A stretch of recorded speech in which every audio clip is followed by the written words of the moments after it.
What could you buy for $300 million? That's how much California spent this last week on its recall. And that's before you count the $70 million that Governor Gavin Newsom spent to keep his job. But in the end, it turned out it wasn't even close. We are enjoying an overwhelmingly no vote tonight here in the state of California. And it's not like it hasn't happened before. We all remember back in 2003 when Governor Gray Davis lost his job only 10 months into his second term. But he had a lot of challenges. So let's be frank, they'd had the collapse of the dot-com bubble, which had really hit California. And even back then, they had a lot of wildfires.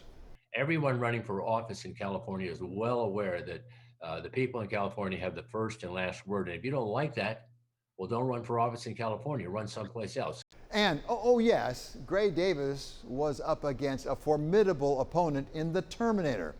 But then again, Gavin Newsom, in some senses, was running against a different kind of celebrity in the form of our most recent president.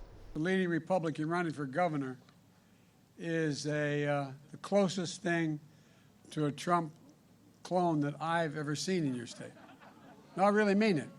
California has made something of a tradition of recall attempts for its governors. In the roughly 100 years they've had the statute for recalls, they have had no fewer than 55 attempts to recall the governor. Yes, if you're doing the math, that's roughly once every other year. So maybe, just maybe, it's time to rethink whether that's a really efficient way to use our time and our resources. And some people are saying that there should be reform. I think we should make some changes. Right now, only 12% of the electorate has to sign a recall petition. Make that 25%. I mean, this law has been on the books since 1911. Gavin Newsom, the current governor, has some ideas about what to do with that $300 million. If you look at his most recent budget for the state, he proposes, for example, doing away with the entire backlog of unemployment insurance claims, and also maybe forgiving all of the traffic tickets issued to all low-income residents in the state for the last 6 years. And the price tag for either one of those, well, it just happens to be, yes, you guessed it, $300 million.